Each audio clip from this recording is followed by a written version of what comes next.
I think that every situation, no matter if you win, lose, do better than you originally thought you would, or maybe had a less than ideal performance, is a learning situation. If you win a class, you can still learn 10 things from it, just as if you lose a class, you walk away learning 10 things from that one. So having that mindset as going into everything as a learning experience in ways that you can improve, whether it's your riding, your relationship with your horse, how you prepare for a class, or how you school, already puts you 10 steps ahead of the game. And knowing that that's the reality of the sport, that we are working with animals. And no matter how much we try to control, there are things that we simply can't. And just as we have bad days or we get distracted, it's the same for them.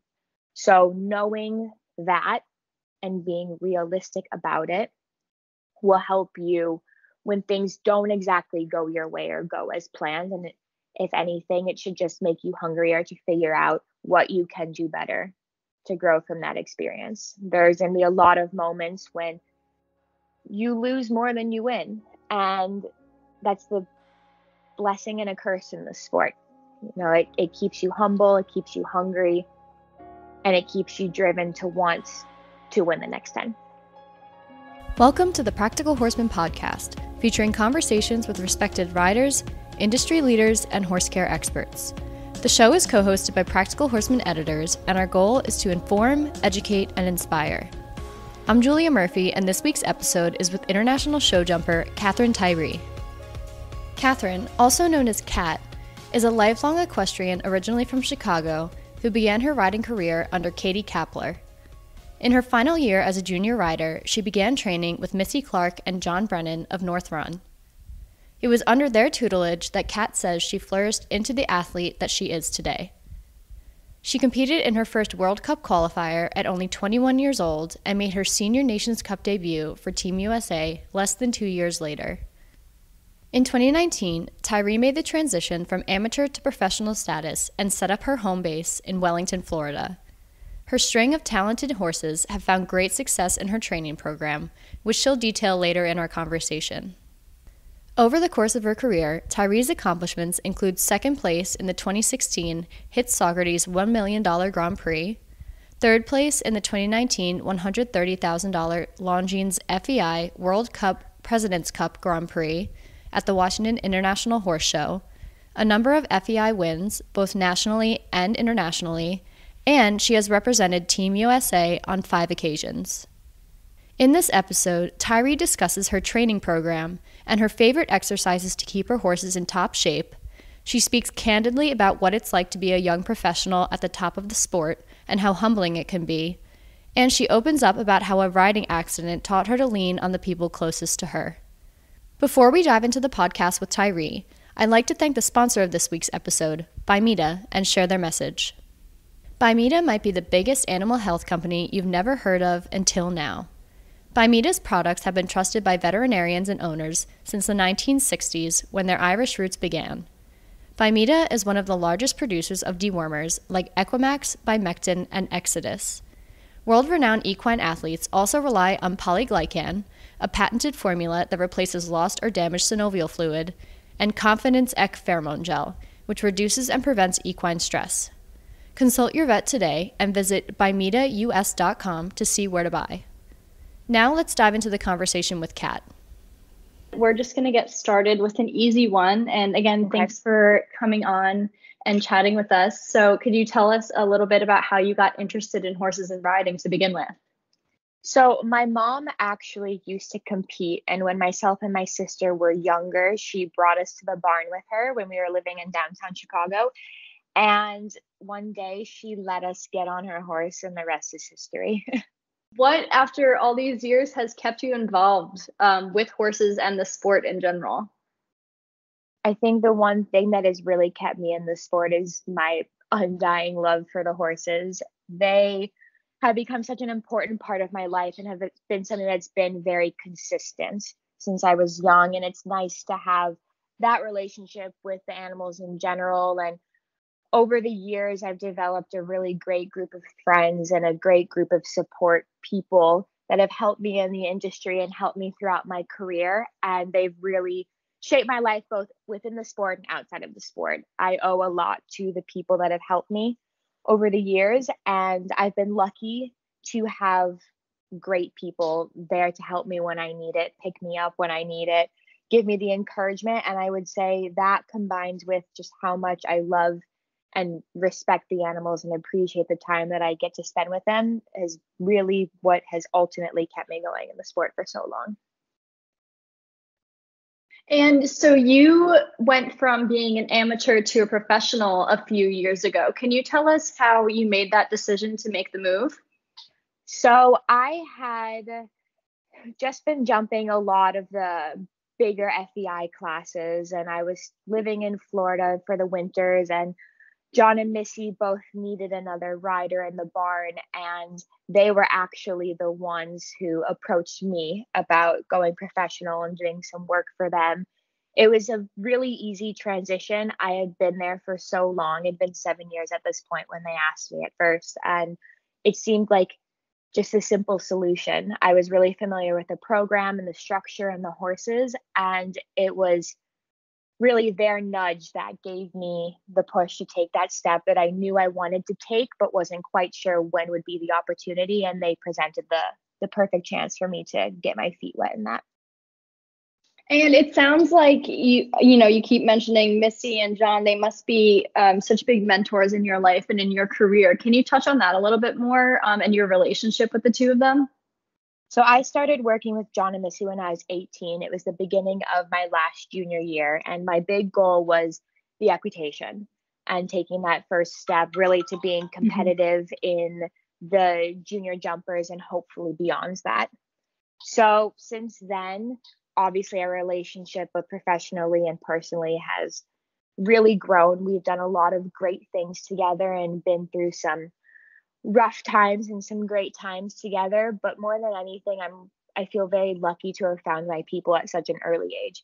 I think this sport is something that the team that you build around you really is what's going to help you grow, prosper, be successful, be confident. And I found them at 18, and still 10 years later, they're a big part in my life, even though I'm not with them on a day-to-day basis. I know they're just a phone call away, and they are the ones that I trust when I doubt myself or if I have a question. I know they're always going to be there and willing and able to help me in whatever way they can. And if you're at the same show, say like as Missy, and you're at a big class and she's at the ring, does she still, right by your side giving you tips and any training advice? Yeah, for sure. When John and Missy are at the same show, they are there when I jump a big class or if I need help with a horse. Once we leave Florida, I don't get to see them as often, but I can send them videos or ask them questions whenever I need the help, and they're always checking the results. And I talk to them pretty frequently throughout the week, but being in Florida for the winter with them is really helpful, and it's nice to reconnect for a long period of time. And whenever I'm there ready to jump a big class, they're at the end gate with me. That's really awesome to have such a strong relationship with them. I have a lot of trust in their program and their decisions. And I know if they tell me to do something before I go in the ring, 99.9% of the time they're right. So it's nice to have that relationship with somebody on the ground. Yeah. And you touched on it before. You started training with Missy and John when you were in your last year as a junior. You were doing the equitation. You had a super successful junior career, and then now your focus is in the jumpers. So what is it about the jumpers that you love so much? I think the thrill of any competition that you go to, especially now that I've been lucky enough to be at the top level of the sport for a while, I still go into the schooling ring even when I'm stateside, and I should be comfortable with being in the schooling ring with McLean or Kent, Easy, Laura. But there's still so many times that I'm walking around and I'm like, wow, this is pretty surreal. These are people that I've looked up to for such a long time, and to be competing alongside them is something I don't think I'll ever get used to, which is great. Honestly, I've learned a lot from just watching them over the years, and being able to jump alongside them and compete against them is something I didn't really think was in the cards for me. But now that I've gotten to that level, like, I want to figure out how I can be as competitive as they are, how they do something different. And so being exposed to that has really gotten me hungry in the jumpers. I also love that, you can make a mistake and get away with it. And the equitation was so stressed on perfection and learning the basics and line and track. And that's done a lot for me. But sometimes when you go into the jumpers, something takes over and you get super competitive and another side comes out of you that you didn't quite know existed. And I certainly didn't know it existed until I started jumping these bigger classes and becoming competitive and kind of realizing that a lot of the hard work that I put in and continue to put in pays off at the end. I totally get that. I did the equitation as a junior too, and just recently started competing again and switched to the jumpers, and it's a lot of fun. It definitely, I was so used to like the stress of the equitation and the perfection of it all, and you just get in the ring in the jumpers, and it's the most fun in the world. For sure, and it's a great time to really believe in your relationship with your horse and the trust that you have with each other. And when you feel comfortable and confident to go fast and kind of lay it all out there, what it really boils down to is just the ultimate trust that you have in one another. And I think that's something that's really cool about our sport. Speaking of the relationship with your horses, can you talk about some of the most influential horses in your career? Without a doubt, I think the one that, at least that means the most to me, would be Enjoy Louis. He was the first real Grand Prix horse that I had. And I recently retired him about 2 years ago at the age of 16. But I found him when I was 21 and just really stepping up to jump the big classes. And he gave me this sense of security and ease whenever I went into a big class. I never jumped a jump that felt too big. I never felt like I was going into a class that was over my head. And at the time, I was a bit naive at just how special he was and what a relationship we had together. It was only when he was sidelined for the first time with an injury that I realized just how lucky I was to have him, and that it's not so easy without him. He for sure gave me a lot of confidence to jump the bigger classes. I jumped my first World Cup qualifier with him. I jumped my first 5-star Grand Prix, and I was second in the million in Saugerties just a few months after I got sidelined in Florida with an injury. So he is a horse that is very special to me and really kickstarted my career at the higher level.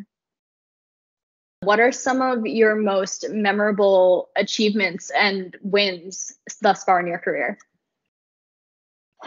A few stick out to me. One, as I said, was being second in the million at Saugerties in 2016, I believe the year was. It was the second 5-star Grand Prix I had jumped, and I was coming off of a really rough winter of losing freestyle and being sidelined after having surgery.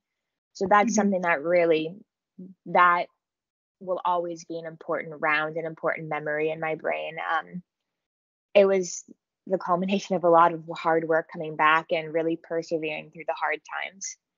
And then another rounds that I will never forget would be the Hickstead Nations Cup in 2019 with Bokai. I jumped clear in the first rounds, and being there representing the U.S. on such a renowned stage and such a historical horse show, and going in with Bokai and doing that is something that I'll be forever grateful for, to both Bokai, my trainers, Robert Ridlin, and everybody at USET for giving me the opportunity.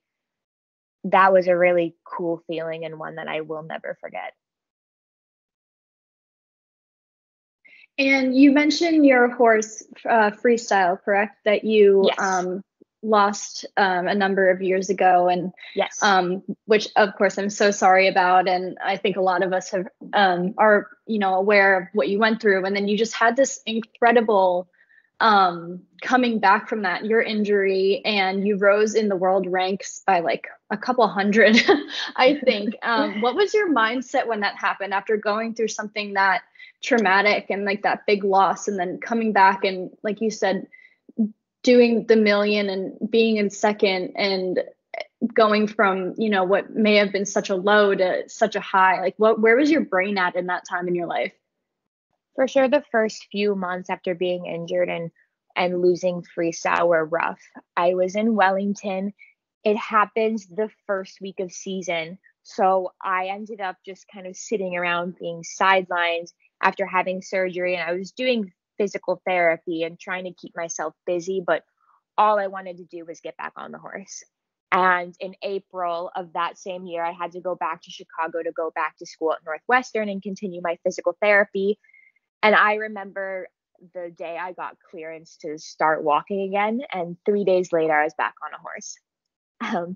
Definitely, it was painful at first, but I just knew that I owed it to myself, my team, to freestyle, to really push through the hard times and to get going again.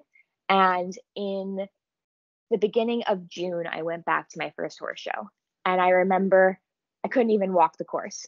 I could barely walk without a limp. So there was no way I could accurately walk a line. And that's where it really comes down to the people around you and the trust that you had. I was really lucky to have been with John and Missy for a few years already. And they told me what to do. And I fully believed their system and what they were saying. And I could go out there and do it. And they were able to maintain the horses and keep them going and keep them show fit for me. So when I came back, all I knew is that I myself had to be in the best shape possible at that time for my horses. So knowing that I had everybody behind me who never left my side through the rough times and really showed up to help me when I needed it, they were the ones that I kept pushing for. And we ended up coming out the other side, which for sure I would not have been able to do without them. Is there any piece of advice you would give a rider who has maybe gone through an injury or a loss that's similar to yours? I think it's really easy to feel down and to kind of be lost, especially when the sport is your life. I know I struggled for a while after losing freestyle and not being able to do anything about it. It's really important, though, to give yourself that time to grieve and go through the motions of such a loss, because we do develop such deep partnerships with these horses and they become a part of us. And when something like that is taken away from you or lost, it's hard to comprehend and to understand at first. And it's natural to grieve and be very sad. But there comes a time when you're going to need to pick yourself up and kind of and tell yourself that it's going to be okay and you can get back to the sport that you love and to find that passion again that you had before. And relying on people and leaning on them when you need it is really important. There is nothing wrong with doing that. It's a hard thing to go through anything that's traumatizing in any aspect of life. And the way to get through it, at least I think, is to really rely and lean on the people that are close to you. They're the ones who will be able to pick you up and dust you off when you need it and to give you that little extra bit of encouragement that maybe you're lacking yourself at the moment. And we know as equestrians, especially competitive equestrians, that this sport is so unpredictable. Sometimes you could be feeling, the best in the whole world, and then you walk into a class thinking it's going to be great, and it doesn't go as planned, and you don't win as much as you like. So how do you deal with something, kind of a letdown or not winning as much as you want? How do you keep your mentality positive and deal with things like that? I think that every situation, no matter if you win, lose, do better than you originally thought you would, or maybe had a less than ideal performance, is a learning situation. If you win a class, you can still learn 10 things from it, just as if you lose a class, you walk away learning 10 things from that one. So having that mindset as going into everything as a learning experience in ways that you can improve, whether it's your riding, your relationship with your horse, how you prepare for a class, or how you school, already puts you 10 steps ahead of the game. And knowing that that's the reality of the sport, that we are working with animals, and no matter how much we try to control, there are things that we simply can't. And just as we have bad days or we get distracted, it's the same for them.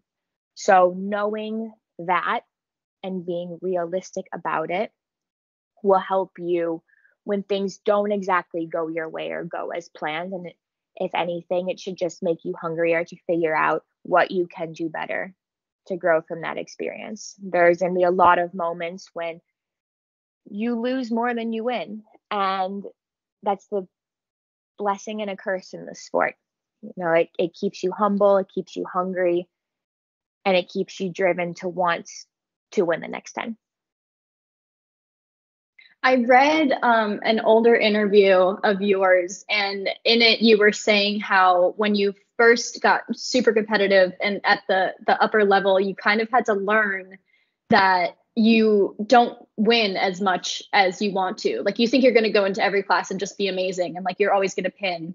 And that was like a learning curve for you. And I feel like that's a learning curve for everyone. I know it was for me, like when I started the jumpers, because you kind of have this mindset that, like you're on top of the world. And then it, like you said, it's humbling when you're competing all the time. Like, stuff like that just happens. And you have to learn that, like, you're not going to walk into the ring and you're not going to win every class. For sure. And it's definitely a hard adjustment, especially as you're stepping up in classes and levels. If you have success at one level and then you move up, oftentimes that move up doesn't generate instant success, and it's finding a new way to become successful at that level. There for sure is a learning curve, no matter where you are in your riding. And I remember when I stepped up to those big classes, I really didn't feel like I belonged. Felt like I was pretty competitive when I was doing the amateur classes, and I went into the FEI ring and I froze.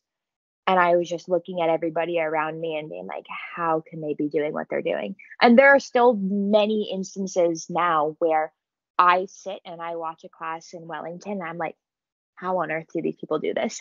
But for me, it makes me want to figure out how they do it and how I can have my own version of that. Something that works for somebody else won't necessarily work for me, but seeing and learning how others do it has helped me become more competitive, because I want to find the way that I can do it like that.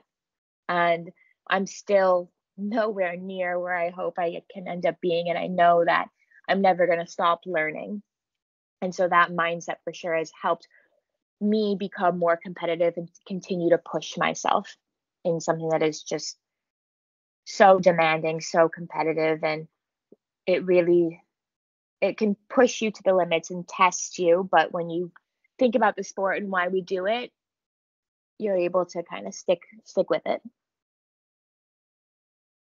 And you touched on it a little bit there, like when you said you walked into, your first FEI class and just froze. How do you deal with nerves like that? For sure, it's become easier over the years. I have become more comfortable at that level. But for me, I do a lot of visualization and breathing and kind of just trying to keep myself calm, focused, and centered. I think it's important to remind yourself that you wouldn't be going into a class that your support team didn't think that you could jump or win even.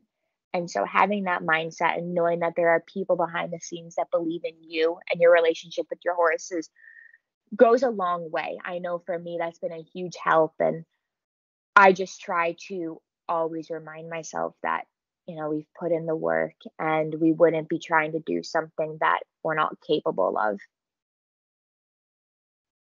Do you have any kind of routine before a big class?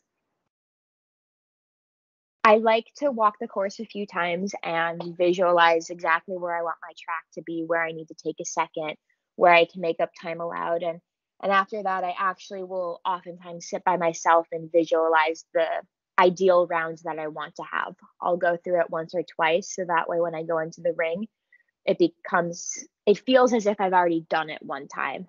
And it takes away a little bit of the pressure and the nerves and allows me to focus more when I go into the ring, instead of worrying about what I have to do at this point or this jump or how I need to ride a certain line.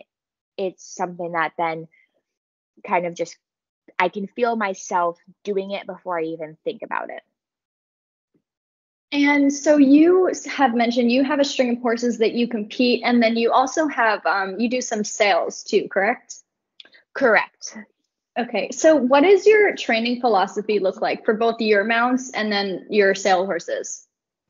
I think when it comes to any horse, whether the intention is to keep them for yourself or to sell them, you have to remember that every horse is different and how they progress and how they learn is very different. And you need to be able to cater to each horse on an individual level and be realistic about the expectations. So for my string of horses right now, they're all a little bit on the younger side because I've really enjoyed the process of developing them from a younger age and seeing where they can go. And I know now that after dealing with a few of the horses, how they get from point A to B is very different for every horse. And then when it comes to the sales, it's the same mentality. Horses are so individual and how they go and how they learn and what makes sense to them and what doesn't, that you have to be able to give them the best program and place them with the best person possible that understands where they're at, has realistic expectations, goals, and has a dream of where they want to get to. And when you are training your horses, do you have a favorite exercise or type of work that you think is really important to their training and their growth? So I actually really like doing gymnastics work with my horses. I think that it's done wonders for a lot of my top mounts, especially my number one horse right now, Lorenzo. So I build a lot on what I learned with John and Missy and do similar exercises that they taught me. But mainly when I flat the horses on a day-to-day, I focus on rideability. Mainly, can I go forward and slow down? Because when we go in the ring, if you can't do that, you're not going to be able to do 90% of the questions that they ask in the course. So I do a lot of extended work, a lot of collected work. And then outside of that, I try to remember that these are animals and that every day can't be hard and demanding on them and mentally challenging, because that's an easy way to have them burn out, get sour, not enjoy their job. So I try to do a lot of work outside the ring, whether it's just walking around Wellington on the canals or down the street where from the farm, and just giving them time to not be stressed, not think about, oh, she's telling me to go, I have to go now, or I have to slow down. So kind of varying their work and the workload and the stress of what I'm asking them that day, I found has been really helpful and just keeping their minds fresh and always happy to do their job. I'm totally on board with that. I have a 3-year-old right now, and I have to remind myself, because I want him to be in a program and I want him to learn, but I'm like, he has a brain just as much as I do. Like, you can't be drilling them all the time. They need to go out on trail. They need to decompress. They need like a nice, easy day every once in a while, just like we do. Yeah, exactly. And so I always, whenever the horses do something great, I try to reward them with downtime and no stress. They can be happy and go on the paddock, go on trail rides, kind of work in a way that, they're just moving their body and their muscles just to stay relaxed, but I don't ask anything too pressing. Going a little bit back to competition now, and your riding coming up with Missy and John, and now your success as a professional. Why do you think that you have been so successful as a rider? Oh man, if you ask me, I honestly don't think I've been that successful. I know that I have a lot of things that I want to still do, and I credit a lot to what I've been able to do to the horses that I've had and the support of my family and the people who have always been behind me. But for me, I think I've always had realistic expectations of my horses and knowing what we can do together, and that's given me the drive to pursue those dreams. I've been really lucky to have great horses, and without them, I would not be in the situation that I am or have the confidence that I have. So they for sure have helped me become the rider that I am, and I really try not to get too down when things aren't going my way or the horses aren't quite at the level where I thought they would be at that time. I try to stay really patient and not push them and know that the hard work at the end is going to pay off. So I try to keep a positive mindset in that way, and just, I love working with them every day. And that genuine love and the connection that I have with them and the trust is something that I think translates into the ring. And what do you think the hardest part of this sport is for you? It is such a challenging sport mentally, physically, emotionally, on every level. But if you had to say what the hardest part you think is, what would it be? I think the hardest part of this sport is, again, that we're working with animals. No matter how hard we try to give them everything they could possibly need, there are forces that are out of our control. And knowing that, if you have the best farrier, dentist, vet, anybody else that helps you with the horses, and you all go out of your way to do everything you can to set them up for success, there are still going to be days when that just doesn't go to plan. And it's nobody's fault. And just accepting that part is hard to swallow, especially when your life revolves around these horses and the day to day and making sure that they are happy and have what they need. It's definitely emotionally and mentally challenging and taxing when it doesn't quite go to plan, or you feel like what you've done for them isn't good enough. And it's easy to think that you've failed them in some way, but the reality of the situation is that they are living, breathing creatures that we are lucky enough to work with, and we do give them the best life, and we support them with the team and the structure that they need. And sometimes there are just forces that are outside of our control that are stronger than what we can do for them. And if you could go back in time to little Kat and give her one piece of advice, what would it be? I think if I were to tell my younger self one thing, it would be to dream the biggest dreams possible. Because I never thought that I would get to a place where I have jumped what I've jumped and competed at the level that I've been lucky enough to be able to jump at. That never seemed like a possibility until I blinked and really found myself in that situation. And what about for people who are still aspiring to get to like a level that you're at right now? What would you tell them right now? I think it's really important to keep your head down and keep working. Just because one person is doing something and it seems to work for them doesn't mean it's the way to go about it for everybody. If you stay true to yourself and your dreams and what you want, and you trust your gut and you work hard, you're going to be rewarded at the end of the day, no matter how hard the hard times feel. Thank you again for getting on and talking with us. I know that our listeners are going to love hearing from you and learning about you and your career and your horses and your future, and especially the advice that you've offered to people. I think it'll really be taken to heart, and I appreciate that. Of course, I'm absolutely happy to do this. It was a blast. Thanks for listening to this week's episode with Kat Tyree, and a big thank you to the sponsor of this week's episode, Bimeda. Learn more at bimedaus.com. You can subscribe to the Practical Horseman podcast on Apple Podcast, Spotify, Stitcher, or wherever you listen. While you're there, please rate and review the show. I'm Julia Murphy, and you've been listening to the Practical Horseman podcast.